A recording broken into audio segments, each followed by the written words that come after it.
bill up in judiciary, which is probably going to take a little while. So I'll be here for a bit, and then I'll come back because this will take a while. So okay, I don't know how long this will take. Your speedy bake bill was in trouble on Monday. What's our Which one? 143, is that what it was?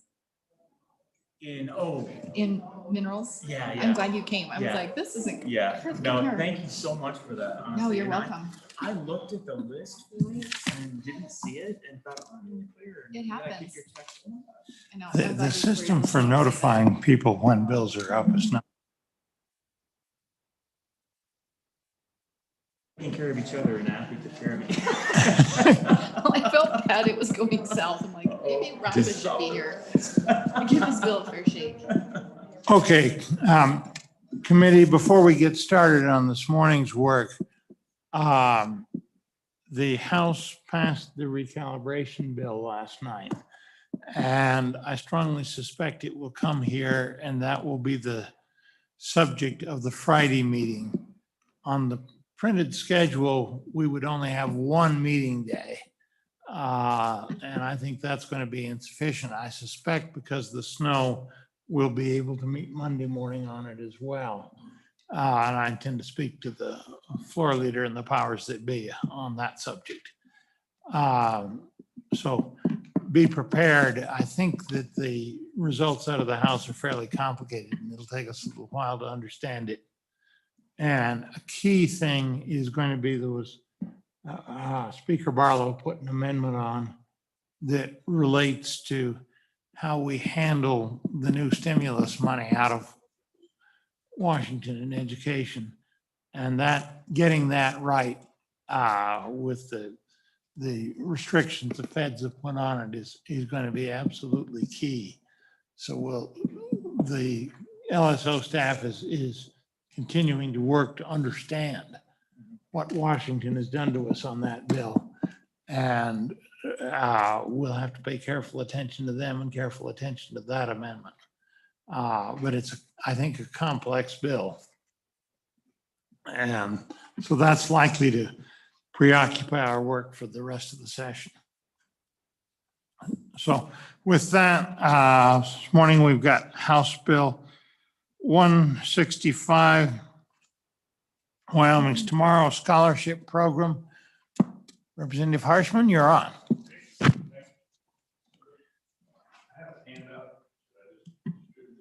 Sure, or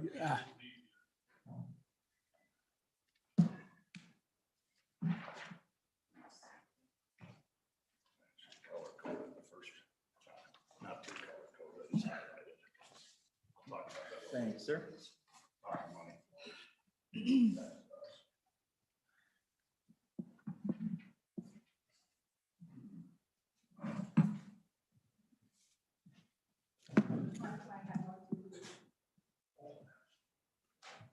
okay.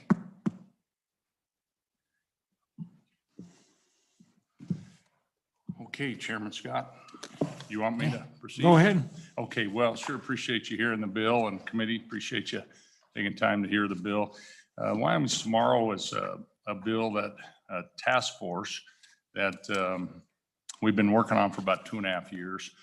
And we've met over 7 days, full days, with many state agencies and folks around the state, and had members. We had 3 House members, 3 senators, community colleges, University of Wyoming, and Governor's Attainment Council were on the committee. And so we really went out and just studied what other states are doing. And, you know, and Mr. Chairman, you and I, of course, sat on that Hathaway Scholarship Committee. And it's a long story of that. And there's only a few of us remember it, but Senator Scott had this bill for the higher ed endowment. And I'd been trying to pass this student merit scholarship, and he had a word in his title about scholarships. And on the last day in the second house, we did a substitute bill and put those 2 concepts together. And then we had a committee that worked that summer. And you remember your colleague Tex Boggs, a senator from Rock Springs, who was on that, because he has a big part of this money flow that we'll talk about in a bit. And And the idea was really to set up a merit scholarship for our kids. I think we've done a great job. And I think the thing that Chairman Scott knows and all of us, you know, there's always a little tinkering with that. And you got to be careful that it maintains to be a merit scholarship and not just so I think, you know, we graduate 6,000 kids a year. It's really a great opportunity. And we got kids taking more science and math because of it. And really that was our aim, and to take that and to really do well in school. Now you see these states though, Mr. Chairman, and we looked at a lot of these state programs. They're all over the country. South Dakota is kind of the newest one now to kind of follow what we're talking about. Tennessee is probably the shining star in this, but they're starting to look at their adult population and how you retrain people. And we do a great job with our 6,000 graduates, but we've got 100,000 people in our state with high school or less. And then we got about 112,000 with just a college class or two. So we got a couple 100,000 folks in our state that are going to continually need this retraining. And I think, you know, so it's really this pragmatic approach as we kind of continue. And you know, Mr. Chairman and members of the Senate, that, you know, a lot of these economic development opportunities, it's all about the workforce. And that's where we sometimes come up a little short on these things. You know, Tennessee has got really a pretty awesome program where it's kind of a one-stop shop, and they're able to use workforce services, federal programs, their scholarship money, and to try to retrain their workforce. And you're starting to see that happen in Tennessee. Auto plants, other things are moving there. So with that, Mr. Chairman, that's kind of the background on that. And you know, I think back when I was a kid at Midwest, 1973, I remember Casper College had free classes, coal mining technology. You'd go in there and take that class, get a job in the coal mine, big money, and trying to get folks to leave the oil patch. And those classes aren't there anymore. But I think there are the next round for our people. And so, and I think there's others who can talk about the Attainment Council and just the demographics of our state, how we're going to need everybody. And many of these 200,000 folks, many of them are women that and single mothers that we need to really, I think, give this really some good thought to. So, Mr. Chairman, with that, just working through the bill real quick, if you'd like, I'll just flip through the bill. Page 2 and 3 are really the definitions. These are standard. Many of them refer to statute definitions already in statute. So that's page 2 and 3. You flip over on page 4 and 5, Mr. Chairman. This is really boilerplate language from the Hathaway. So we set up the expenditure account, the reserve account, and then members of the Senate, if you look on page 5, line 19, you'll see the reserve account at 9%. And we used 4.5 with the Hathaway, and I'll talk about that as we get to that. But that 9% is equal to about 200% if you think about the permanent mill trust fund or the common school account. And so we'll have a nice reserve account, and we'll talk about why that's needed with the cash flow issues. Mr. Chairman, if you flip over to page 6, and pages 6 through 10 are really the eligibility requirements. Is that mic too loud? No, I'm not. No, I pushed it away. I don't want to blow your ears out. Page 6 through 10 then are these eligibility requirements. And you can see the first one is residency. That's been amended to be a 3-year resident, as that engrossed copy came over to you. Students 24 years of age on page 7. And I'm actually working off the house copy, not the engrossed copy. So I might be a line or two off, but not have a baccalaureate degree was amended in there. So last dollars in, not eligible for a Hathaway. They have to be registered with Workforce Service. It's going to be a part of this. And then they agree to work in Wyoming. And if not, on page 8, Mr. Chairman, is the repayment proposals for that. And then more conditions on that on page 9, up to 4 full-time semesters. You have to be a United States citizen, can't be in default of any loans. I'm flipping over to page 10 on my copy. You can't be incarcerated and you can't be a convicted felon. And that was amended in the House. The good chairwoman of Labor Health amended it. If you've had your voting rights restored, you know, and then there's also language in there for good cause. Mr. Chairman? Yeah. Mr. Chairman? Go ahead. Thank you. I don't mean to interrupt, but our engrossed copies of the bill, as we start paging through the ones we've got in front of us,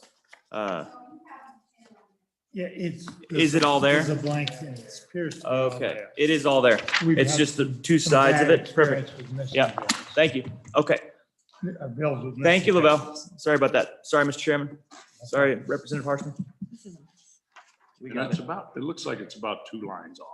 And my apologies, I've just been working off this bill. It's real close. So yeah, the incarcerated part, and then, Mr. Chairman, members of the committee, so then pages 10 and 11 then talk really about the scholarship, the enrollment status, the eligibility to remain eligible, and the grade point average on the bottom of page 11. Okay, flipping over to page 12. Mr. Chairman, really pages 12 through 16 are the administration of the scholarship. You can see in paragraph A on line 14 on page 12, the articles administered jointly by the community colleges and commission and the University of Wyoming. The rest of this through page 16 really talks about just some of these nuts and bolts of administration, from transfer students, you flip over to administration to the payment, flipping over to 16 to rules. And then that takes you over, Mr. Chairman, to page 17, 16, 17. I'm going to get to the bottom. Okay. This is page 17, where it talks about funding considerations. And I just want to really take you down to legislative oversight on the bottom of 17, and that takes you over to page 18. And this is pretty standard language in the Hathaway. Nothing in this article shall be construed to constitute an entitlement to a scholarship established and funded by the legislature. Wyoming's Tomorrow Scholarship shall be subject to legislative appropriation, and the legislature reserves the right to modify or terminate the program established under the article at any time. Mr. Chairman, then if you go down that page, page 18, 94204, this is now a permanent fund established, and you'll recall that our task force, when the voters, the people of Wyoming, changed the Constitution to allow the establishment of these permanent funds. And so that would be established. And then, Mr. Chairman, really on page 9, the bottom of page 19, we wrote the title broad enough to bring this in to do a fix to the Hathaway Reserve account. And if you flip over to page 20, so that Hathaway Reserve account's brought in, and down to line 18 and 19. And you can see the change. The 4.5% is crossed out and 9% is added in. And Mr. Chairman, really then I'd like you just to take you to this handout that I passed out to you and really explain that last part first. So this is if you look at the first page of this handout, and I'll just hold it up so we're all looking at the same thing. So I drew some numbers in there. First of all, at the very top, that's the most recent treasurer's report on the market value of the fund. January 1st is 650 million. And then you see where you can see how the investment earnings flow down into the expenditure account. But here's how the arrows work. And this goes back to our friend Senator Tex Boggs, president of Western Wyoming College. And so the money flows into the expenditure account. But then on July 1st, every year, it flows out. It gets swept into the reserve account. So you empty out the expenditure account. That's the first arrow, July 1st. So there's $0 in the expenditure account. But then I remember this conversation we had in the Hathaway committee, the scholarship committee, was when do we pay the community college and the university? Well, the simple thing would have been, hey, let's pay you in October after investment earnings drop into the account 90 days after the fiscal year. Well, that puts a cash pinch on the community colleges and university. And so we agreed then, okay, we'll pay you when the kids show up. And so then that money starts flowing back from the reserve account. So you've filled up the reserve account, you've tipped over into the corpus. Now you got to empty half the reserve account out to pay the fall scholarships. And then that's arrow number 2. And then September 30th, or in the case this year, it was even later, investment earnings then flow to the expenditure account, fills that up. But then on July 1st, the cycle repeats itself. It travels over to the reserve account, dumps into the corpus. Then we empty the reserve account. And then, you remember Pat Arp, the deputy treasurer, she would always say, hey, this reserve account's going to run dry. And we'd say, well, it's really a timing issue that we've created. So you could move the payments back, but Mr. Chairman, we just thought we'd really just make the reserve account a little bigger and then end this issue. So that's that part of it. Members, if I could just have you flip to the back of that second page, I numbered it page 4.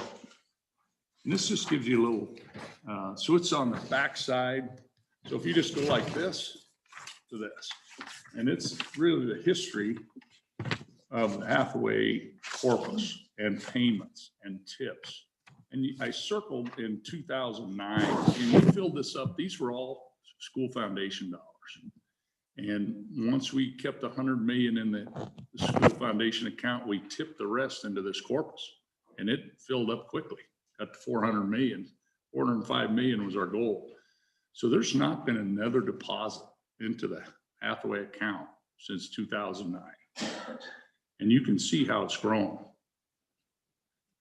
And then I wrote down below on January 1st, it's 650 million. And so as you look across those columns, 3 shows you the rate of return, 4 shows you the earnings, and then column 5 shows you the expenditures each year. And then 6 shows you really the difference, the tips that we've been able to tip across. So we've tipped 12 out of 14 years. And then, Mr. Chairman, I'll flip, if we could flip back, and really it's going to highlight this part on the right. Now to page 3, because I think the money thing is it's the key deal. I mean, geez, we set up the Hathaway. We don't want to do anything to do any harm to that, sir. But so, Mr. Chairman, members of the committee, on this page 3, and I've got some lines. I drew a star at the very top, put a box around the proposed $100 million scenario. And then you drop down the next box in column 8. That's the Craig forecast. And you can see over to the left, Craig is the first 3 rows, and then what actually happens. And as you know, Mr. Chairman and members of the Senate, the Craig, and I've fought for this for many years when there's been proposals to change it. It just does dividends and interest. Actually forecasts about half of what happens. Currently, the Craig forecast is 2.64%. It's been as low as 2.1%, even 2%. And so that's the Craig forecast. Absolutely. We can't pay our bills as a state if it's only the Craig investment forecast. And then if you follow down, I kind of have a little circular, around the 5%. So this is taking 100 million out of that corpus, and what's going to be the yield at the 5%. And that's what we've averaged for the life of the Hathaway. The average is right at 5%. And that would produce 27 million. And so you'd tip an additional 8 million. And you can see our spend over there is about 18 million. And then I wrote in there, you need about a 3.5% return to pay your bills. And so that's that part on that, and not draw out of, and not draw into reserves. So that's really kind of the money flow and some of the money issues with that. And any questions or want to visit about that, love to visit about it. And I think that's really people say, geez, we got all these cuts going on. We got all this stuff going on. How are you spending more money? And not spending any more money. just trying to take a savings to another purpose. And I look at this really as a way to kind of permanently fund Wyoming Works that we passed a couple of years ago. You know, that thing's it's done after this deal. It's been cut, one of the first cuts, and they've got a little bit to take care of the kids who are in there. But, so that's what I'm doing, just trying to get us focused back on the future a little bit. And then these times of layoffs and tough times for a lot of people, give them an opportunity to get retrained and get going again. And these are the people that live here. And unfortunately, the Hathaway has been in some ways an export program too. Gosh, we've trained our kids up, and unfortunately, a lot of them have left. And so these are people who are living here now and give them those opportunities. So with that, Mr. Chairman, I'll stand for any questions, and I'll quit filibustering and let other people talk. Okay, committee. Senator Ellis. Thank you, Mr. Chairman. I have a few questions. So I am a little confused because we talk about this being a scholarship, but on page 8 of the engrossed copy, it talks about repayment. And so that's where I'm confused. Is this a scholarship or a loan? Yeah, Mr. Chairman, Senator, and I think, you know, we talked about that. Really, it is kind of a grant/loan. And we actually have amendments to change that. We thought about it and we thought, I don't know. We went back and forth. I checked with our attorneys on the wording is, and we just stuck with the word scholarship. But it really is, if you don't, it's like the whammy kind of, if you don't come back and work, you got to repay it. The work requirements similar to the whammy and the witchy. Oh, Mr. Chairman. Thank you, Mr. Chairman. And then I just had some questions about a few other things. Why the age of 24? And I didn't know if that maybe could be older. And then the student has not earned a baccalaureate. What if they've earned their associate's degree? I think, you know, just starting a new program, I am a little nervous about having maybe the baccalaureate's a, 4-year degree, but what if you have your associates? Should we be offering this scholarship/loan to those individuals? Just wanting a little more thought on that. And then the last question I had was, I always get a little nervous when it comes to this kind of stuff, because when we talk to our constituents, it's impossible to explain how this works. And so I was wondering if there was any discussion on your work with the task force to come up with a much simpler, more transparent way of saying, this is how we're going to provide funds for this scholarship/loan. Mr. Chairman, and Senator, I'll take that last question first. And really, it says page 2, and I didn't even talk about it because it's the same style that we have in all of our endowment funds in the state. You have a corpus, kicks off earnings, and those earnings we use to fund the program forever. And I wanted to go into the complexities of this Hathaway because the word out there, and I've sat on CapFin for many years, the Hathaway is going broke. It's not going broke. It's 650 million and growing. And so I'm with you, Senator. I don't know. I just keep trying to say it over and over and repeat it and try to say, hey, we're trying not to put things on the general fund. We're trying to permanently endow it, and to do that. Mr. Chairman and Senator, in regards to your question on the baccalaureate degree, the original bill just does not have a degree. And that was amended in the House. And I think that's a fair conversation and I think a good conversation. And I can't remember if I can't remember the first. Oh yeah, age 24, Mr. Chairman. And perhaps there's folks here can talk about that. But part of that, we just thought that, you kind of think about your own life, when you go out there and people, and it's like, some people wander for a little while, but at some point they kind of start figuring it out. Hey, I got to go do this. And, but there might be other folks. So I don't think there was anything magical about that, but there might be some more that I recall. And so. And then, Mr. Chairman, one more question. This is all geared toward community colleges and universities. And I know, at least in my community, there's a private coding school and tuition's very reasonable. The program is condensed. It's 6 months or something along those lines. but you're in, you're out, and then you've got a job in a high demand field. So was there discussion in the task force in bringing this bill to allow eligibility for funds to go to those kind of institutions for kids that maybe aren't on a community college or University of Wyoming path? Mr. Chairman, Senator, I think that's a great question. And I think, like there's a welding school in Gillette. I talked to that man who owns it when we had the CARES money available last summer. I think and if you can find a way to make that work in the constitutional parameter, I think it'd be wonderful. And so that'd be awesome. I think if the Senate could make the bill better like that, I think that'd be great. And there's others might be able to comment more on that.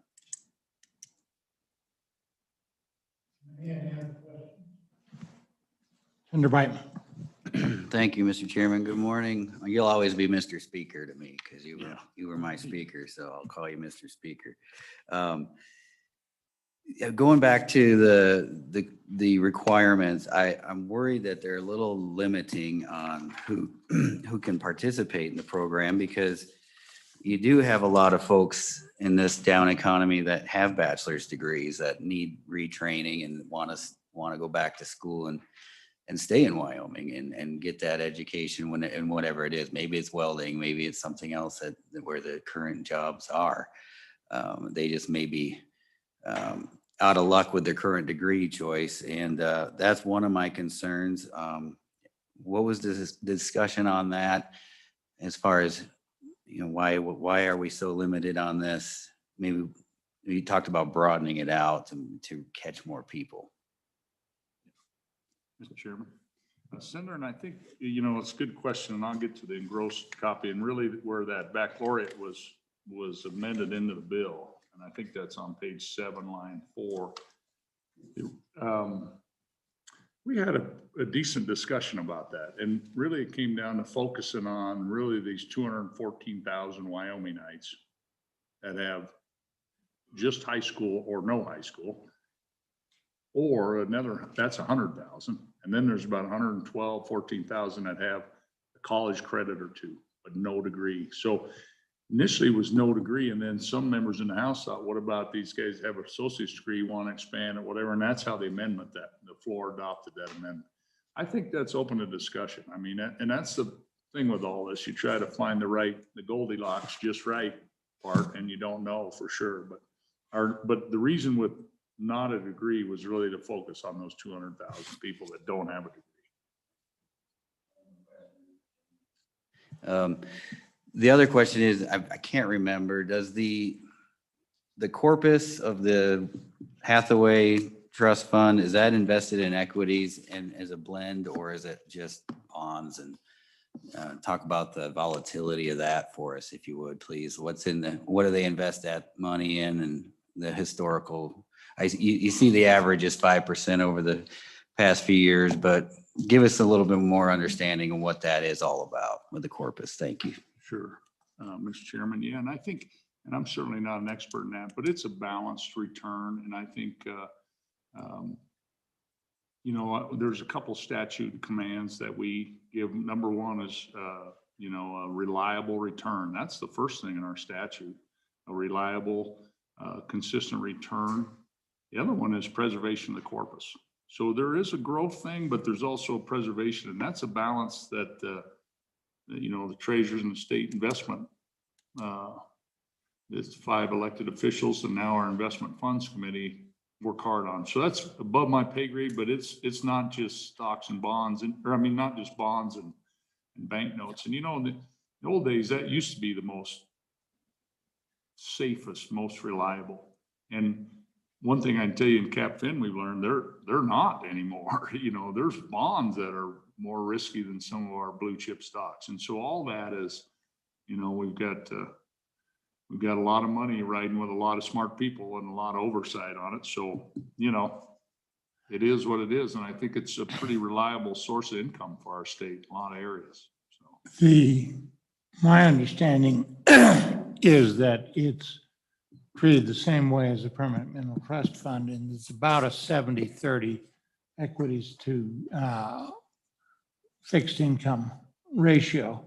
And they have, I think, branched out in some of the alternatives. I think there's some private equity, but it's about a 70-30 ratio.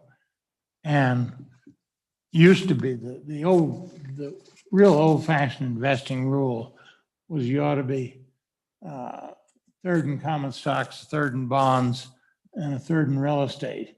Well, Wyoming takes care of the real estate with the school trust lands that we have, so we do have quite an investment there. And we used to be 60-40 equity bonds, used to be all bonds before we amended the Constitution in the 90s. But now it's about 70-30. And what's happened in the current market, particularly with what's going on in Washington the past couple of years, and it's continuing to go on, we're just printing money. And there's some thought that even a government bond is no longer a safe investment. So we are taking precautions that way.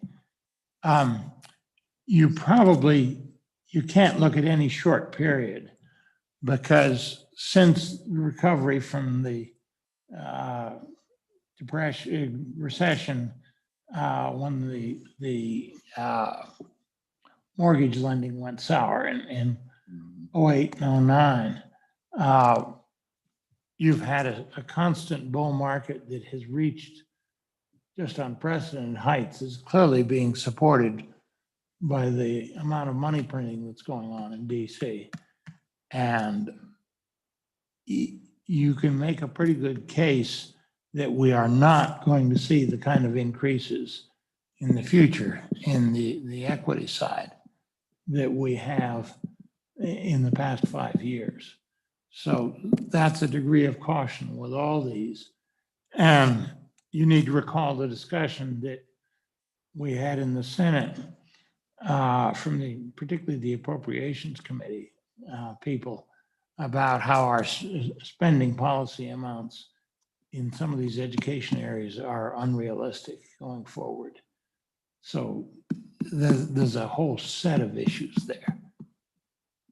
Mr. Chairman. Go ahead, Senator. Thank you, Mr. Chairman. And one more question about the working in Wyoming for a year after graduating. During the task force's work, was there discussion about what happens when you export your work out of state? Just being in Cheyenne, I can think of many people who live here, but their work product is in Colorado, and it makes Colorado a much better state, but they're here. And so was there discussion about, I think these traditionally are thought of as working in a coal mine that's located in Wyoming, or you having a physical presence, but obviously in a remote world. I'm curious about that requirement, how that would play out to actually benefit our economy and not like Colorado's. And I would follow on with that. In our community up in Casper, I find a lot of my constituents, they're working the oil patch, and part of the time they're working in Wyoming, and then they may have a month in North Dakota and a month down in the Permian Basin in Texas, and they're just not in Wyoming all the time, but they live here. How does that play into this? So if you could handle those two questions. Mr. Chairman and Cindy Ellis, it's a good question. I think a lot of those things can be ironed out in rules. I just don't know if, and there's probably some of that going on right now with other programs, whether it's OMAMI or the WICHE. But it's a good question. I think those folks who are going to be administering it can probably work that out, I think. But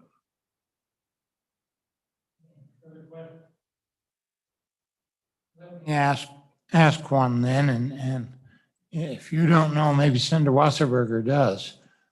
What percentage of the university tuition does the middle level of the Hathaway cover, tuition and fees? And the same question for the community colleges with the opportunity level is the lower level of the Hathaway. What percentage of the tuition fees does that cover for community college? Mr. Chairman, I think, and there's might be folks here that know better, but community college tuition and fees, 1,300, 1,400 number of credits you take. So that middle level Hathaway, what is it, 1280 now, the middle a semester? So, yeah, so it's right there on tuition and fees. The middle, the other one is, what is that, is it 880 or $900? 900, so it's in the 60% range somewhere. Yeah, probably. Is that right, Senator Wasserberg? Mr. Chairman, thank you, Mr. Chairman. I only know about Gillette College, and I know that we're charging, I think, 154 a credit hour. So percentage was your question. And so $900 to say 1,600, it's 50% at the bottom level, at least at Gillette College, and it goes up from there. So at Gillette College, it's a better bargain for your credit hours. And I don't know what the credit hour expense is at the University of Wyoming, but I'm sure there's somebody in this room that probably does. But in Gillette College, it covers a lot more percentage wise, and I believe that's the case in our other 7 community colleges. For again, that middle level Hathaway, that's it. You say it's at 1280. What's University of Wyoming tuition for full load these days? I don't know. I don't know if anybody here.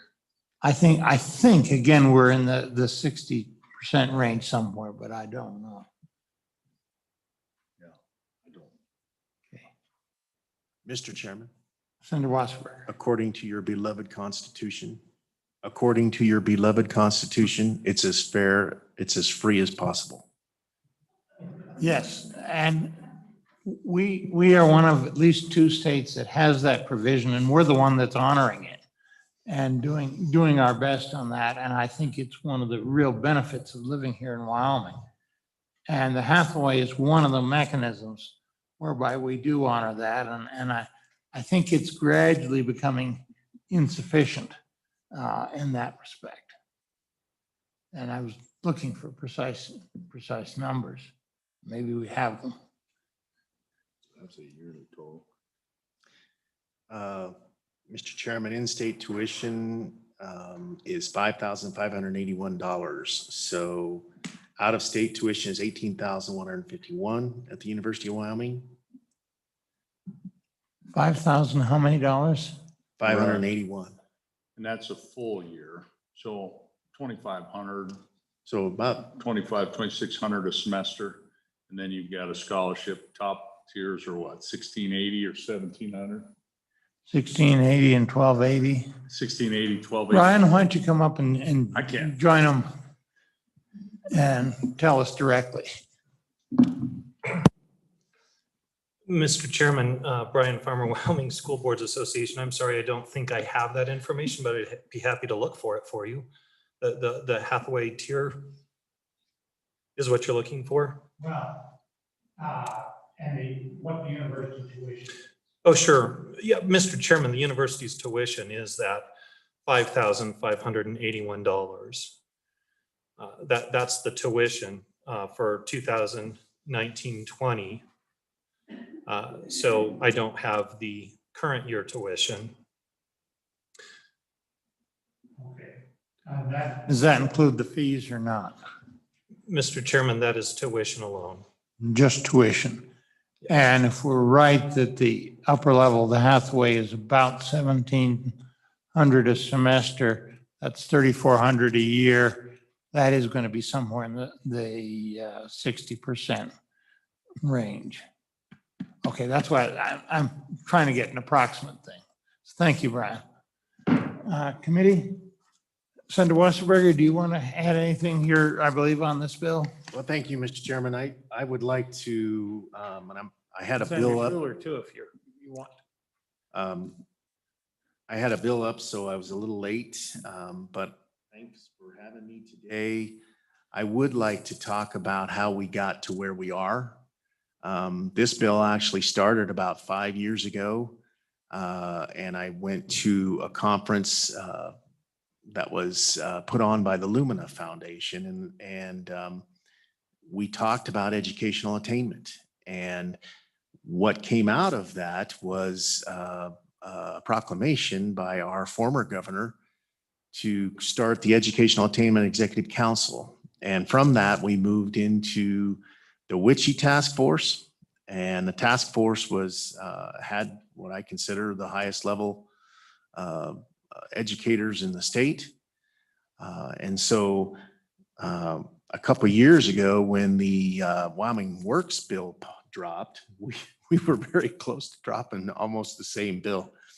And essentially what this does is we started the Wyoming Works program and it had some funding to it. It has been, as I understand it, cut. But what this does is fund that program essentially from the Hathaway Fund, and the money is there. And so what came out of that eventually was the Wyoming's Tomorrow Task Force, which I co-chair with my good friend from Natrona County, which you and I served on years ago together, all three of us on the Hathaway Committee. And the issue before us today is I believe that the money is there in this fund to appropriate this money to essentially this program, which is essentially the same thing as the Wyoming Works, and help people who are a little bit older than 24 years of age, if they're experiencing hard times, or even if they are having great times and they decide, you know what, I need more skills. I'm going to go back to work. We're going to get some educational attainment for myself.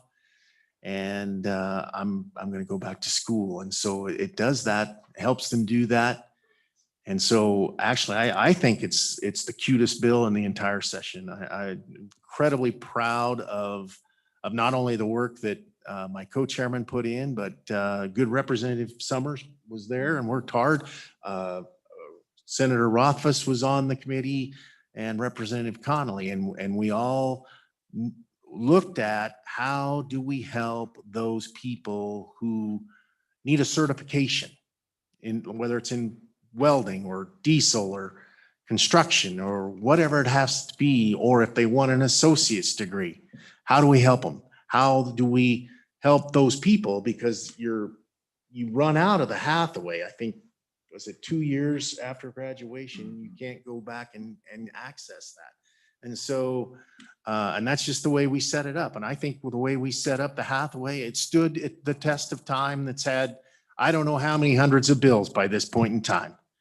And I will say to the good senator from Laramie County, her question was, how do you appropriate that to private funds? There's a reason why we don't do it in the Hathaway. It's because we can't. We tried at the time. We wanted to give scholarships to, there was a new Catholic university starting in Lander. And so we tried to figure it out, and we never did. I believe it's unconstitutional, and that was the issue.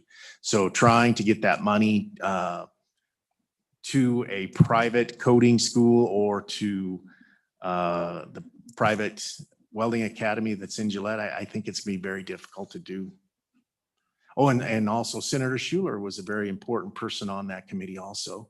And she did marvelous work. And I think she's more proud of this bill than I am, actually. And so that's the story behind it. I hope you support the bill. It's a novel idea, one that we really haven't seen, but we know that the Hathaway Fund is doing very, very, very well. So that's my presentation, Mr. Chairman. Thank you for your time. Chairman. Thank you, Mr. Chairman. I just want to make sure I understand the expectation of what the applicant is entitled to. Because I think what we hear is if you're a non-traditional student, you've got a family and you've got a job and you're trying to reskill yourself, the expectation or the idea that you can go back full time is kind of an unrealistic one. And I think that's where you get the bang for your buck, is going for a full semester. If you try and take just a course, those tend to be very expensive. And so I understand the language in here that says the equivalent of 4 full-time semesters. However, $6,000 I don't think will get you very far if you're taking one class at night, one semester, one class the next semester, and you're dragging this out because you have to, and you're working full-time trying to figure this out. And so I want to understand, because you said you recognize that an applicant could get a certificate.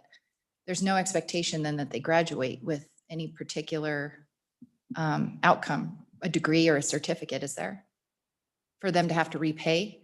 Or if they just wanted to take, for example, a class on computer literacy at the community college, so they can learn how to do Excel, Word, they've never touched a computer. They take one course and that's enough that they need to get the job that they were looking for. I'm just wondering, is this flexible enough to accommodate those students? Or is there an expectation that they get their associates or a certificate of some sort? Mr. Chairman, Senator. I think on I'll get in the engrossed copy. It's on page 9. And I think talks about really the scholarship is good for the equivalent of 4 full-time semesters, but then there's other language in there that, that can be broke up. So to answer your question, I think yes. And I think a lot of that can be covered in rulemaking too, when they go through that. That's the idea. And we talked a lot about that. You get people, a couple kids at home and they're working so I think pulling this all together with workforce services, with all that, the other thing we learned, there are a lot of federal programs, job training programs. And that's what, like Tennessee and other states, it kind of made it a one-stop shop. It's not a run all over town trying to figure this out.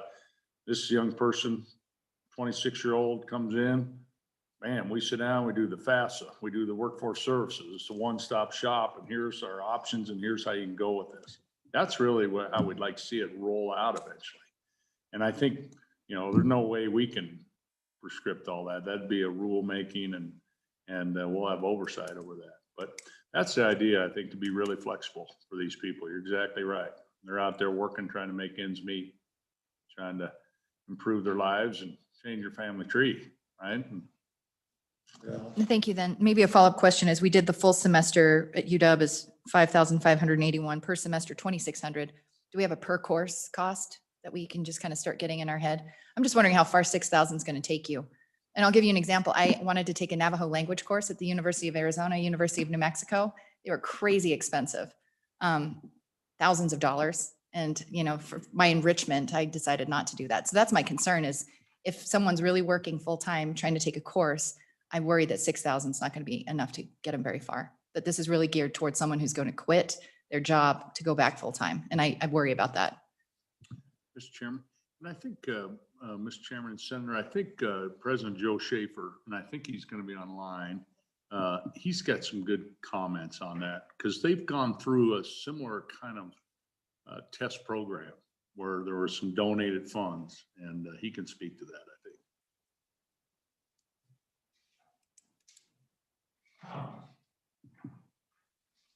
Sure, you want to add anything? Sure.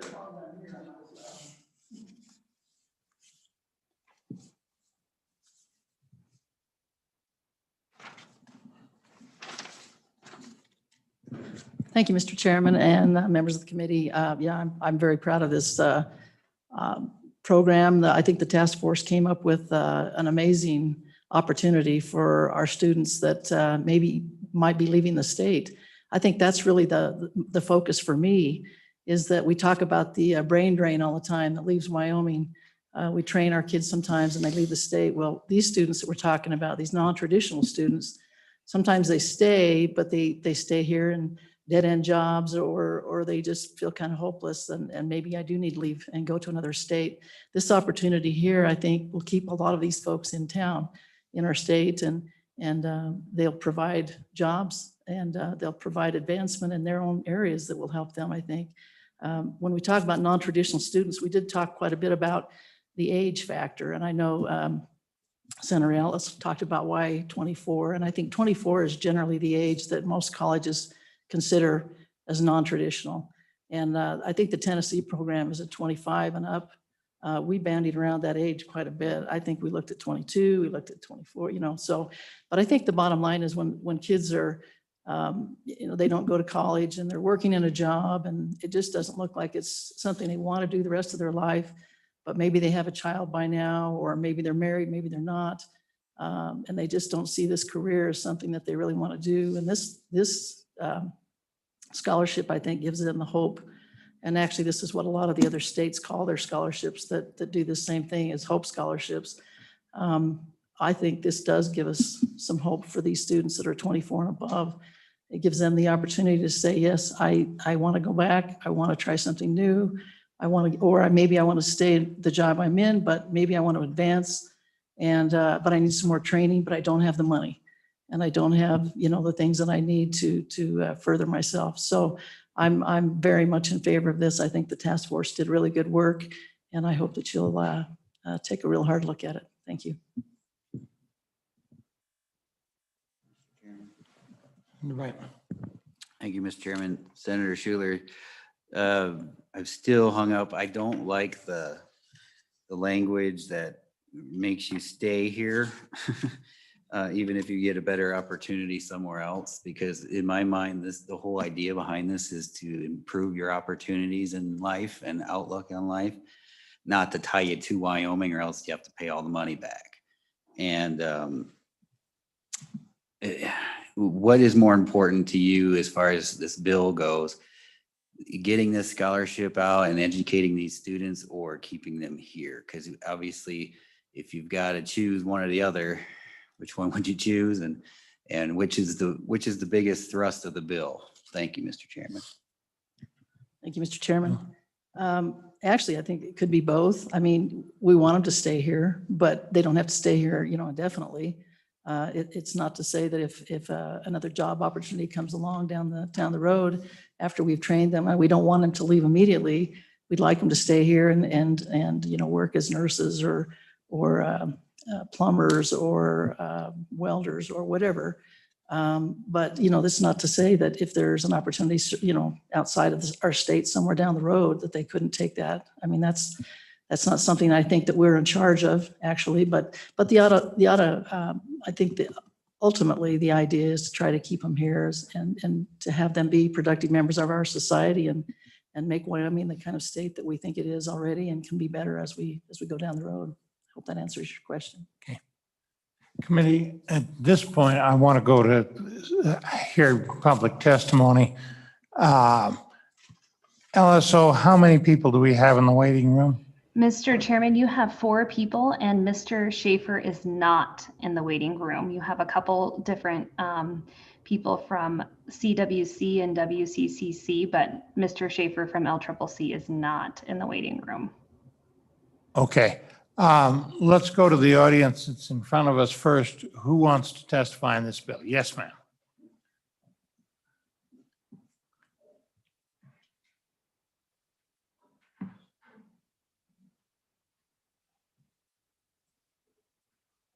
So identify yourselves for the record and proceed.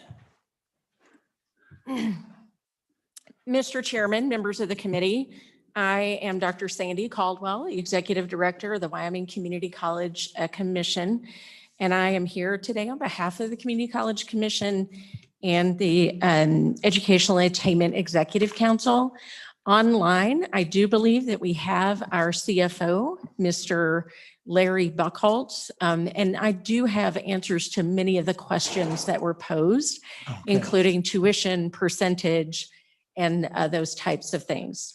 I did provide you with some documentation yesterday in preparation for this hearing today, this committee meeting. And of course, I had asked if that is your pleasure to have Ms. Erin Taylor up here with me, because she's very familiar with all of this work as well, and she can speak on behalf of the trustees. So members of the committee, Mr. Chairman and members of the committee, I did provide you with the Attainment Council document. You've actually seen this document before when I was here discussing a different bill that is listed on this document. I think the main thing that I want to get to with that document is that post-secondary attainment is an economic issue. And that's where it came up with the plan, as you heard Senator Wasserberger and you heard Representative Harshman talk about. The adopted state plan for Wyoming, a strategic plan for attainment, specifically states that adult learners are a priority. And I'm going to be able to answer some of the questions that were posed during the discussion because they are included in that plan.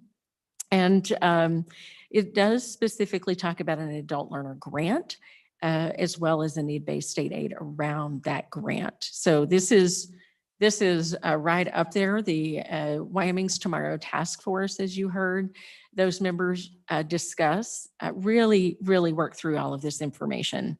So you heard Representative Harshman talk about the 200,000 Wyomingites that are in this adult population that do not have a associate or bachelor's level degree, and that is identified as an economic priority.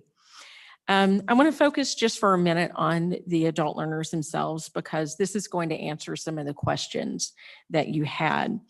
Senator Ellis, you brought up why at the baccalaureate level. And that's a very important question. And that is something that we delved into when creating the attainment plan. We do have a base threshold for the state of Wyoming for a credential, industry recognized certificate, associate, and bachelor's level. And there is a specific amount that is associate and below, but there's also the bachelor's level. And there's a reason for that. There's a percentage for each one.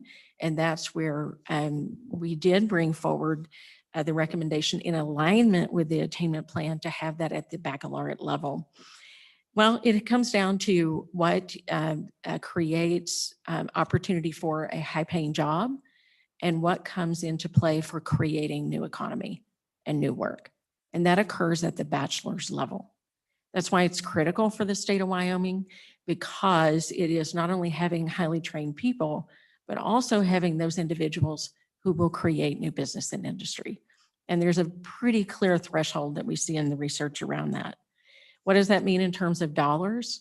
For the bachelor's level, the lifetime earnings for someone who does not have any sort of credential is $1.5 million over lifetime earnings. That has a magnifying effect across the state when you talk about scalability. It impacts their families, it impacts generational higher learning. And that leads to really the second point that I wanted to mention is when you affect and impact the adult learners and they achieve a credential, we are more likely to see their children also create a college-going culture and obtain a credential. We're one of only 3 states where we have seen the matriculation into post-secondary education from high school go down. And that is largely attributed to our high proportion of adult population that does not have a credential. So when the adults and their parents have a credential, their children are more likely to obtain a certification and to do so in a more timely manner. And that amount of time to completion also has an economic impact. So that's an important component. I will mention, I think you heard Representative Harshman talk about, and I believe this gets to Senator Brightman's question around why not higher than that. That was talked about in the House Education Committee, and potentially if we want to raise that to baccalaureate, why not a higher level? I don't have any response to that. What we do know is the very clear delineation that happens at the associate level and what happens at the bachelor's level, because those individuals who do achieve a bachelor's degree are more likely and in a timely manner to find reemployment, just from the basis of having that degree. And that's why we focused on that. I want to also borrow something, because I think this gets into what if they live in Wyoming but work in another state, as Senator Ellis brought up. And this was also something that was talked about through the attainment work, particularly as there are opportunities for employment to be more remote than ever before. And I want to borrow from Department of Health Director Mike Ceballos. He talks about the adults having stickiness. They already live in our communities. They work in their communities, even if they're earning those earning elsewhere. They live and then they're building in our community. So what happens is they may be earning those dollars in another state, but they are spending those dollars in the state of Wyoming. And again, that has a multiplying effect in the state economy. What we also know from the data is that those are also more likely than to be individuals, if they are working remotely in another state, to create localized employment as well, particularly if they have a bachelor's degree. And that's interesting data. I do want to share one other point that came from the National Governors Association grant that Governor Gordon did go out and receive related to this, and that's the consumer insight data. And it had to do with the responses of Wyoming citizens as to their barrier for obtaining a credential. And it was the cost, it's the total cost of attendance, not just the tuition and fees, but the total cost of attendance. And that was an important note because they did identify that as the number one contributor to them not attending. As Senator Ellis brought up, they have busy lives, they have responsibility, and it isn't just the tuition, it is all the things that go with it, which this particular bill addresses. I did get some data from our CFO. He was online and he may be able to fix these a little bit for me. In terms of the questions that you had, tuition and fees as a proportion to the amount when based on a per semester basis. For the community colleges, the average is $155 tuition and fees per credit hour. For the university, that's $245 tuition and fees. What that translates into for the community college is it covers 55%. And for the university, it covers 35% because they have a per credit fee that is assessed. It might vary a little bit by college that may have an additional one. So I wanted to mention that. And then I also wanted to mention that this is in the statewide attainment plan, which was identified as a priority for the state of Wyoming. You heard Senator Wasserberger talk about that. It has actually been repeated in multiple studies in the state of Wyoming. The 20 and 21, the brand new statewide college system strategic plan, we just adopted it, the commission did. It's in there. It was actually in the 2018 Endow report. If you would like to know, it's on page 25 of that report. In 2010, the statewide college system strategic plan included it. 2009 legislative report that was required to develop that plan included it. The 2008 Community College Task Force, the 2007 Blue Ribbon. And then I do want to mention, and you heard, I believe, Representative Harshman talk about that. And that was Senator Dr. Tex Boggs in 2005. I actually worked for Dr. Boggs at that time when Hathaway was in place. And the thought of having this for adults was a high priority for Dr. Boggs. It's something I worked on workforce development under Dr. Boggs, so I'm very familiar with that. And then you also heard that there's a lot of evidence around that. And I heard the good legislators up here mention them. You can find proof of concept in states where they have done this and the impact on their economy. It's no secret, Tennessee is one of those, Tennessee Reconnect. But the NCSL, there's a report with them. ECS, which is the Education Commission of the States, Strata, and Lumina all have them. But I want to really focus on two specific proof of concepts from the state of Wyoming. Dr. Schaefer is not here. I will be a very poor substitute for him, I can assure you, because he says this so beautifully and passionately. But the Rediscover LCCC was targeted at adult learners. It had a very late launch through the good support of a foundation. And even with the late launch, they had overwhelming response. I believe they had a space for 100 and they had about 200 people apply for that. Just incredible. Adult learners. They had a completion and retention greater than the typical student population. And they completed at a faster pace. That's also really remarkable when you talk about the complication of the adult learners. And then the second one that I want to share with all of you are the CARES grants that were administered last fall through the governor. And that would be the college grant and the adult learner grant. What we saw was an overwhelming response at both the community colleges and the university. And by the way, we did include, for example, WyoTech in that program. We saw the deficit of enrollment go from a 20, some institutions closer to 30% drop, but we saw that close to an 8%. even greater is we are tracking that data through this semester because that funding was only one semester, but the impact was significant. We have had a very high retention rate of those individuals from the fall to the spring semester. We still have a drop from spring over spring, but what we were able to do was maintain a large number of those individuals. So we have two really great examples of how focusing on these populations in our state has impacted our state. So it's relevant in plans, multiple years for the state of Wyoming, and then we've seen the outcome in terms of the student and the impact on those. So I'm happy to answer any questions, but I also want to give Ms. Taylor an opportunity. And if you have any more detailed finance questions, Mr. Buckles is online, and he'll be my phone a friend. Thank you, Mr. Chairman. Dr. Caldwell, where are you seeing the biggest workforce needs right now? And how does this bill, if implemented, work to fulfill those workforce needs? Mr. Chairman. Senator Beitman, we see workforce needs across a pretty wide spectrum. And I think that's important to note, is that technicians can have transferable skills across multiple programs. We saw that very clearly in Wyoming Works.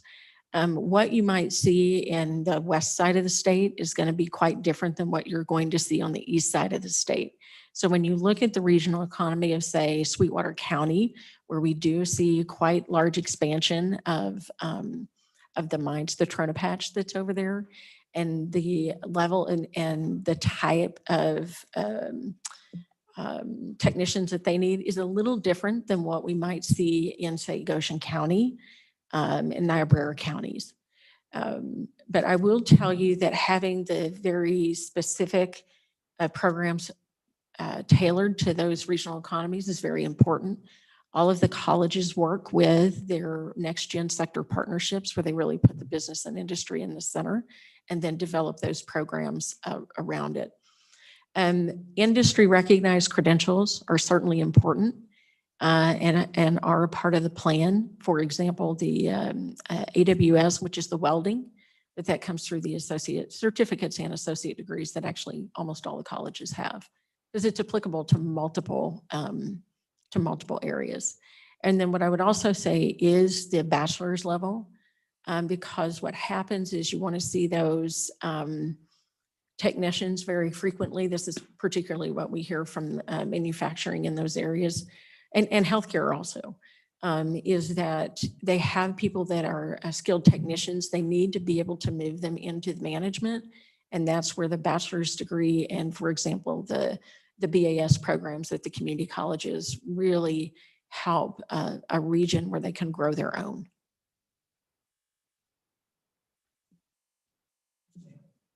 Want to add anything? Mr. Chairman, members of the committee, I would, if that would be amenable to you. And I have two hats today, if that's okay with you, Mr. Chairman. I noticed that Cindy Delancey is not able to be here today. She's the president of the Wyoming Business Alliance. Currently, I do serve as the chairman of her board. And the Business Alliance has a strong position in support of this bill and has for years. These are the business partners that the community colleges and the university have across the state, and they are strongly supporting this effort. And so I wanted to say that first to you, Mr. Chairman. I'll put my other hat on, of course, recognizing my role as the executive director of the Wyoming Community College Trustees Association, recognizing the viewpoint of the 49 trustees at the 7 community colleges, has been supporting this effort for a number of years. As you heard from Senator Wasserberger, this isn't a new idea. And what I'll say to you, Mr. Chairman, I've been doing this work for 20 years. And you know, over the course of a career, you have bills you support strongly and bills you want to oppose strongly. And then every now and then you have a bill that you get really excited about. And I will tell you what, this is one of those bills. I feel like this is a game changer for our state and is such an investment in really our greatest natural resource, which is our people. And so if I can share that enthusiasm for you, I just can't say enough good things. I think it's one of the most important bills you're going to see this session. And so I'm not going to repeat all of the good things that you've heard. I really like the questions. I think let's keep working. I think if there's ways to improve this, let's work to do that. And I'll do everything I can to support you and give you information as you work through this process. To your point, Senator Ellis, about how to communicate this, let me help with that if I can. And Cindy's pledged to do the same. We work well together and have done this on other bills. We'll try and put together the how and the why and how to talk about this for you. And so that can ease those conversations with your constituents. But the three things I think to focus on are the facts. You heard Hathaway is sound. This is a way to retool those dollars to reach yet another population that can economically, as you heard from Dr. Caldwell, really benefit our state. Number two, it's not new money. And so I think that's really critical. Of course, in this time of conversations about raising taxes and savings and this and that, this is a way to modernize this investment that we already have in an endowment in a way to target a different population. And then third, I would just say, let's focus on who it benefits. I know you all have folks in your communities, your constituents that this could benefit, folks who have lost their jobs or who want to build their family business or whatever it looks like. We can help you talk about who this targets and who might be able to take advantage of that. And so, Mr. Chairman, that's what I would offer. And I'd be happy to, again, just reach out to me with questions as we move this forward, and I can connect you with the right people. I do know I have a couple of community college presidents who were on the Zoom who were interested in saying a few words. And Dr. Joe Schaefer does send his apologies. He was planning to be here. He's caught up in a travel hiccup in terms of being able to have a stable space to testify, and so he couldn't be here. And he has a great example in his LCCC Rediscover program, and we can get you the information on that. He's got some great data. It's working. And so we have great examples of how this works in other states, but just right here in our own backyard. And so, Mr. Chairman, that's what I have to offer you for today, and I stand for any questions. Thank you, Mr. Chairman. Thank you both for being here. You've answered a lot of questions, really helpful. I want to touch on the felony prohibition. I'm guessing, I'm just concerned about that. I mean, we're just writing the felonies, the prohibition on allowing felonies to apply, or someone who's been convicted of a felony. At some level, what are we going to do with these people? You know, you've been in jail, you're out. Too bad, forever. No opportunity for you, state of Wyoming says. So I'm struggling with that too. Can you shed a light on that? Mr. Chairman, Senator Ellis, I would be happy to address that. This is something that is on our minds. Recidivism is certainly an important topic to all of us. We had our first real experience of being able to remove that kind of language in Wyoming Works, and it has proven to be very successful. Now, what I would share is that they did revise the language that's in the engrossed bill to provide for prior felons who have had their rights restored. So that did provide at least a pathway for that to occur. So they did revise that from the original copy. And what had happened from my understanding from LSO is they had really just copied some prior language and added it, and we brought that up. And they made that change to allow for those that have had restoration to be eligible for that. So it took out any prior felon and updated that to those that have had their rights restored. I will share with you that in Wyoming Works, that language was completely removed, and it did provide for that. Of course, I defer to the authors of the bill on whether or not to loosen that even further. We were happy to see this change that allowed for a little more flexibility for prior. We want people working and providing for their families, and this is a topic of consideration and concern for us. Thank you very much. We're going to have to move right along. We're going to talk this thing to death. Who else here needs to testify? Mr. Farmer.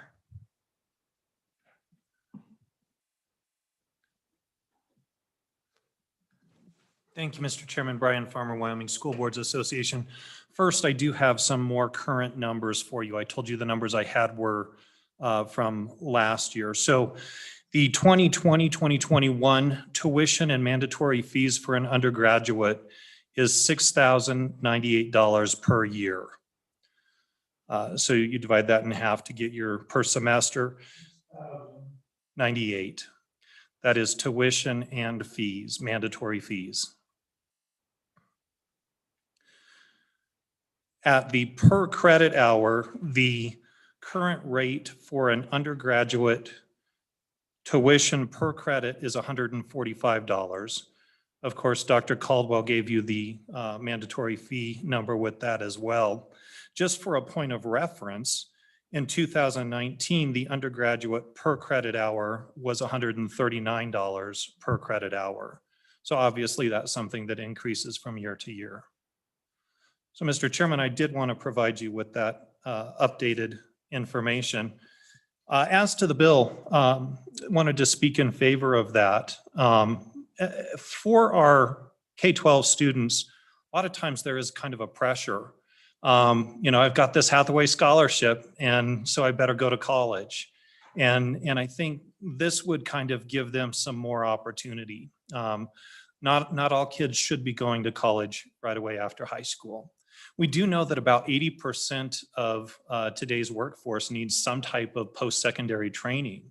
So at some point, they're going to need to come back and have something else.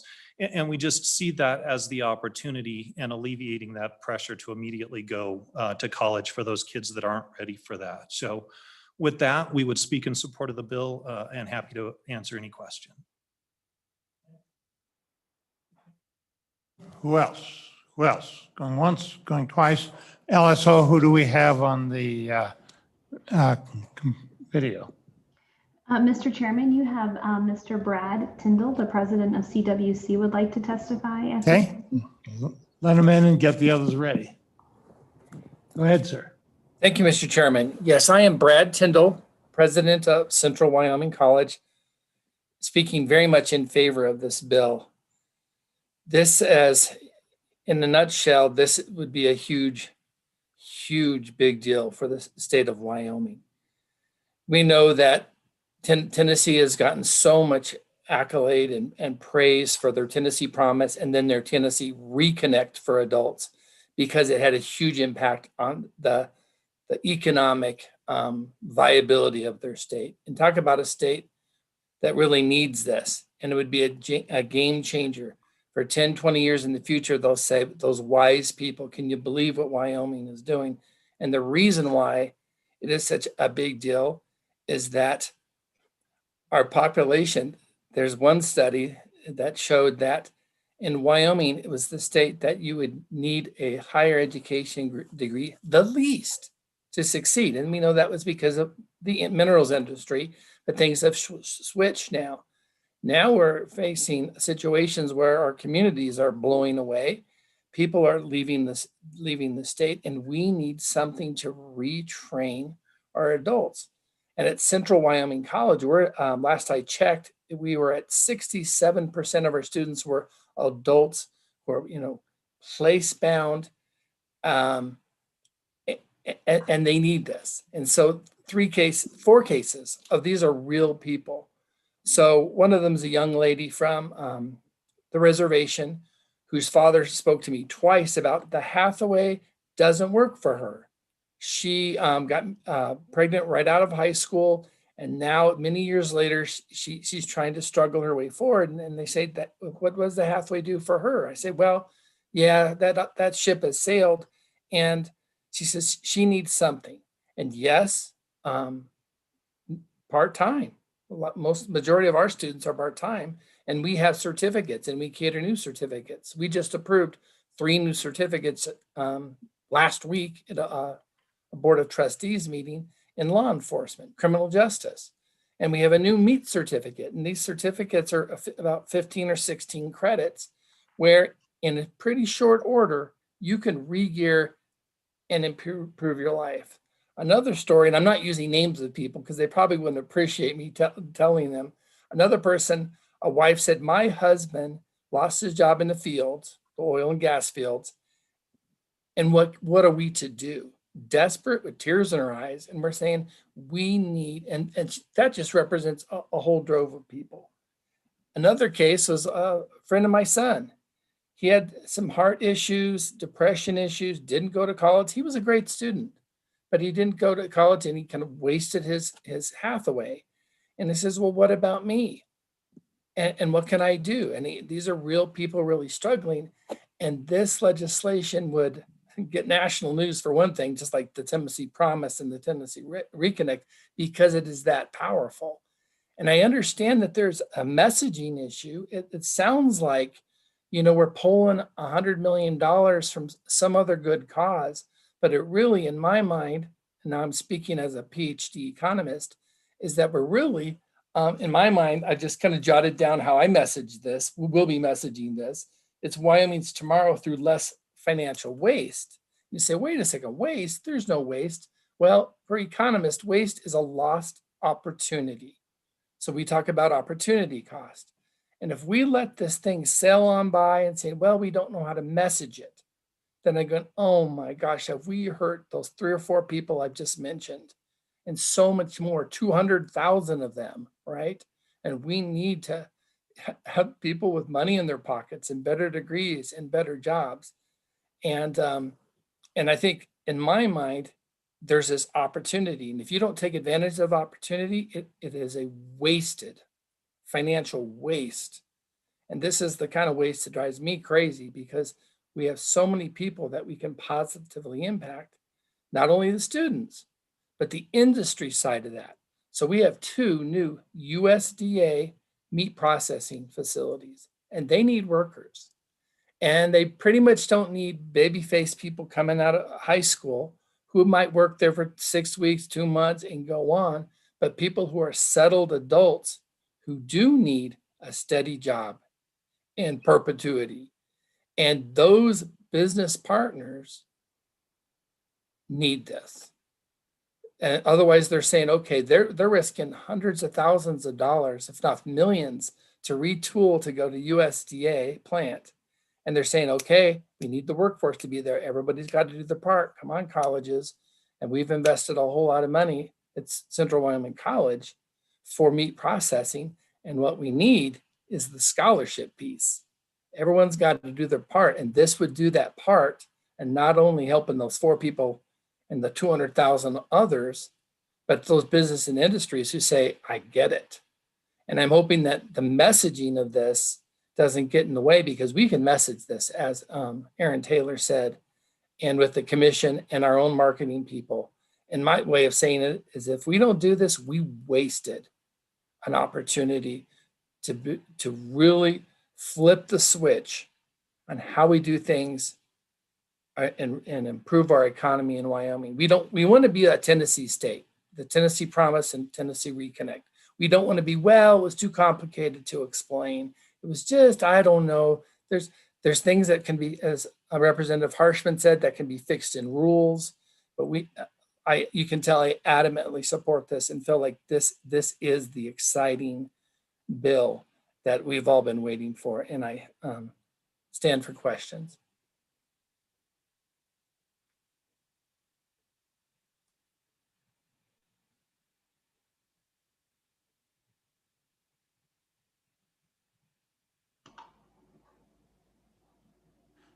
Mr. Chairman, can you put your mic on? So who we got next? At this time, if any of the other attendees would like to testify, can you please raise your yellow virtual hand? All right, Mr. Chairman, I am promoting 2 individuals right now. We have Mr. Boyd Brown, and we also have Miss Travers, Leslie Travers, and Mr. Baumgartner. There's 3. Okay, attendees, if you could please turn your video on, and Mr. Chairman will call on you. All right, Mr. Chairman, who would you like to go first? Well, let's just go around the clock. As I say, Mr. Brown, you're first, and then we'll go next. Mr. Chairman, Boyd Brown, Laramie 1. I am going to not comment. I just got off a Zoom meeting with all the superintendents across the state, so I'm a little out of touch. I did not mean to raise my hand. I apologize. Okay. Next, ma'am, who are you? Identify yourself. I'm Leslie Travers, president of Eastern Wyoming College. And thank you, Chairman Scott and committee members. I just briefly wanted to talk about some of our students and the students that could really use this program. We currently have 75 students that fit the criteria for Wyoming Tomorrow. And when I spoke with my financial aid director, she said that she would be willing to bet that there is at least 75 students that could not attend because of financial reasons and family reasons. So I just want to give you an example of a program, our gunsmithing program, which we started 2 years ago. The average age of those students is 35 years of age.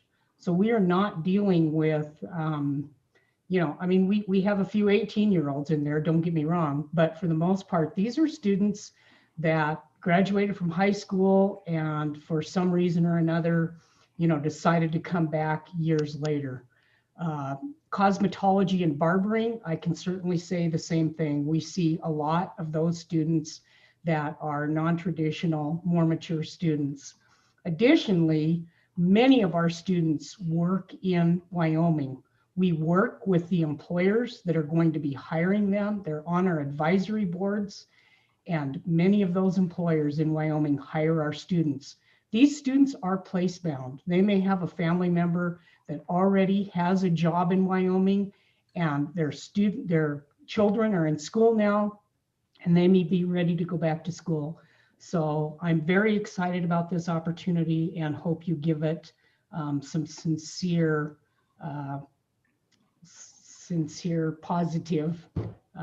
positivity. Thank you. Any questions? Okay. Nope, I don't see any. Okay, thank you very much. Yes, sir, you're next. Thank you, Chairman Scott, Education Committee.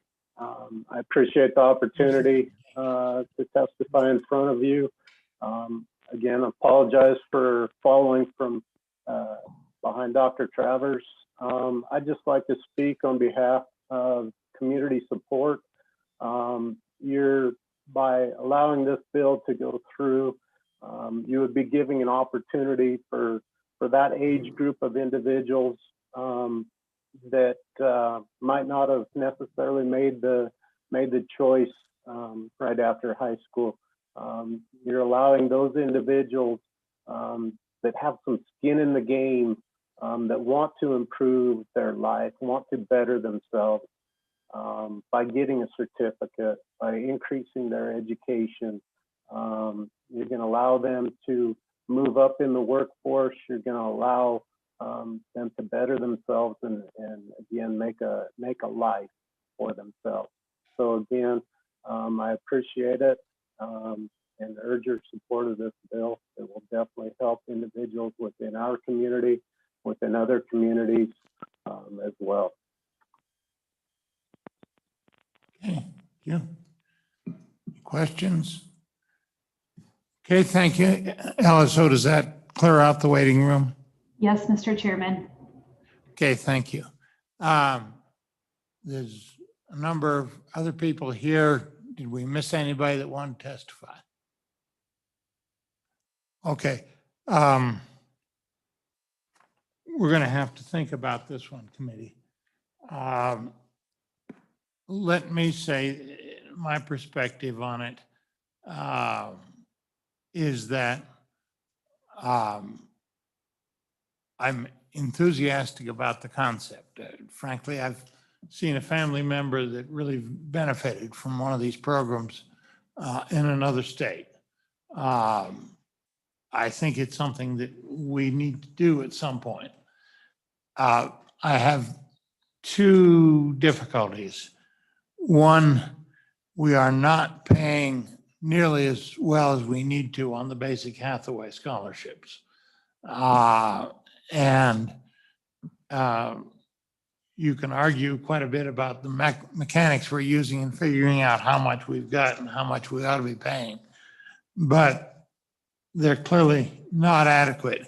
And I'm a little nervous about, given the pitch we've gotten on the floor from the Appropriations Committee members on changing drastically around the mechanics of how we get money out of an endowment and what we can spend and what we can't, what the spending policy percentage ought to be. I think we'll have trouble with that up on the floor. And I think that there's some pieces in this bill that are not quite ready for prime time. The piece on the repayment when you're working out of state, and how do you do somebody's working out of state part-time, and all that sort of thing, I think is open to considerable problem. Let me just go down the table and start with Senator Beitman and go right through and see what people say. Thank you, Mr. Chairman. I do share those same concerns. I'm looking at the numbers for the imputed investment yield of the endowment fund, and they're just frankly not that great the last 5 years. We're averaging 3.6% since 2016. This past 2020 at 2.85. The trend is not going up, it's going down. I worry about taking 100 million out of that account and the solvency of the Hathaway. We can't be robbing Peter to pay Paul. I love the idea of this program. I just have a lot of reservations on what the funding mechanism is for this.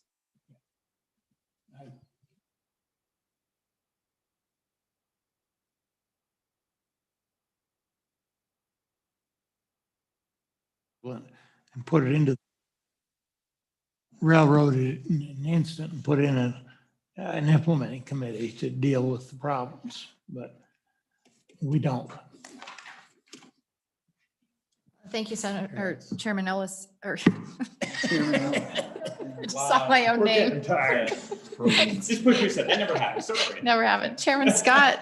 No, I like this bill. I have areas of concern. I do think if we decide to work it today, there are some technical corrections. Whenever you have lists that are divided in Romanettes and you see the semicolon, usually there should be an and or an or to delineate what the requirements are. Does it need to be all of the Romanettes or just some of them?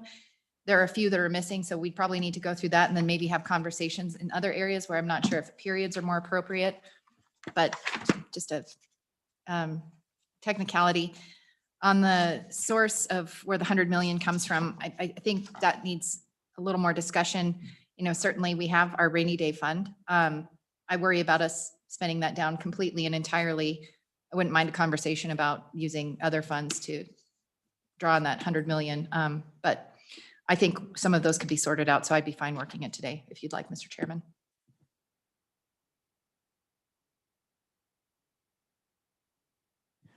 Thanks, Mr. Chairman.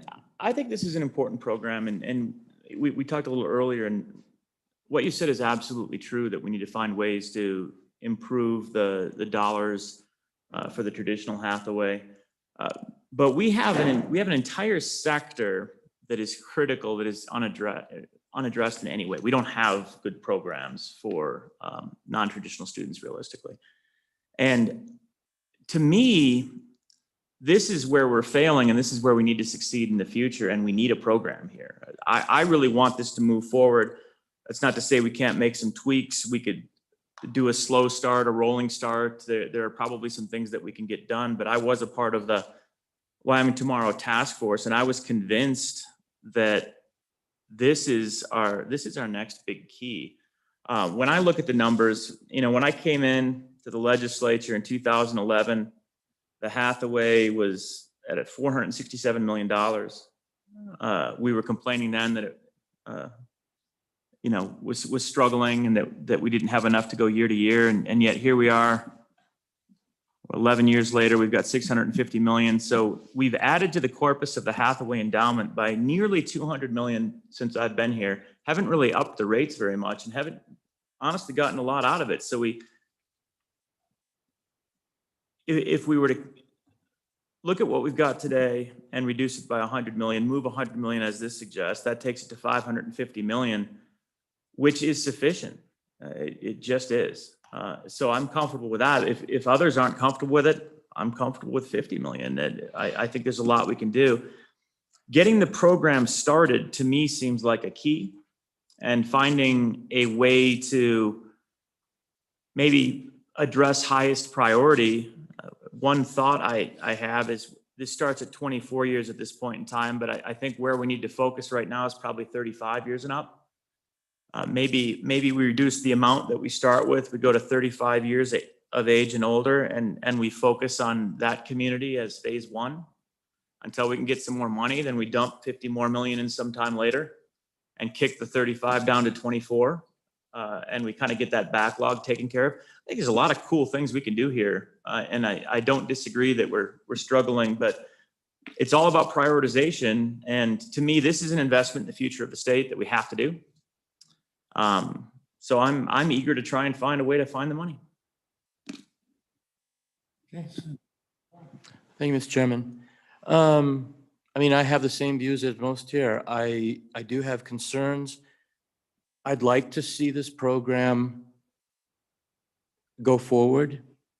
My colleague to the left, 35 years and up, that would be something I would be interested in.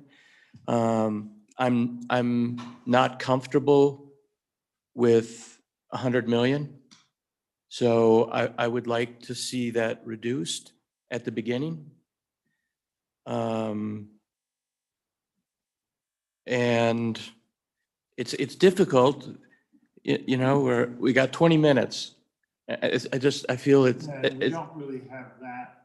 Right. You know, this isn't like we were right next to the chamber the way we used to be. I think it's a shame that we're stuck in a position of making such important decisions with less than 20 minutes. So just some of my thoughts, Mr. Chairman. And I think that if we want to give ourselves more time, the best way to do it is to get it out of committee with an amendment that we like, and then work that over a little bit better. If we want to improve it for a committee of the whole amendment, to get a standing committee amendment that captures what we can support, and then refine it with committee of the whole or second reading. And based on what I heard, I hope we can support that. There are some easy changes that we can put on a piece of paper that won't take but 3 minutes, and then getting to Senator Ellis's changes, that would be the type of thing that we'd want in committee of the whole. Okay.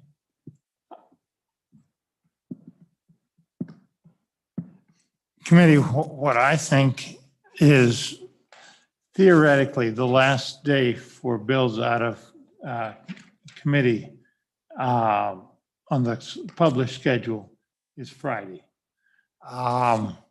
My guess is that they're going to extend that.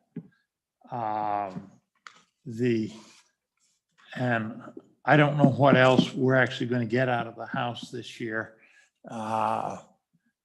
I think the financing is a real problem. I certainly don't think we can touch the rainy day account, not with the education spending the way it is. We're going to run that empty soon enough. So the funding is a real problem here. What I want to do is lay the bill back. I'm going to inquire and see what our remaining workload is. Clearly, recalibration is going to be a major part of it, I think. We can, if we have time next week, we can deal with it and get it amended. And I'll try to communicate with you by Friday so you know if you need to work things up over the weekend or not to bother. So that's the way I handle it. This is a difficult session to deal with because of the COVID. You know, we don't have a full general session, and we get something like this that does need some work. It's a good deal more difficult, and this is one we better do right. So with that, absent serious objection, I'm going to lay the bill back and we'll see whether we'll be able to get to it or not Mr. Chairman? in your office. If we're gonna get to it for certain, I'm fine laying it back, but if there's a risk of that, because we have so much time, I'd rather move it now, make 3 amendments and kick it out. Given the time, I would rather not do that today. So. Can I? The bill is laid back and we'll see if we have time to get to it again.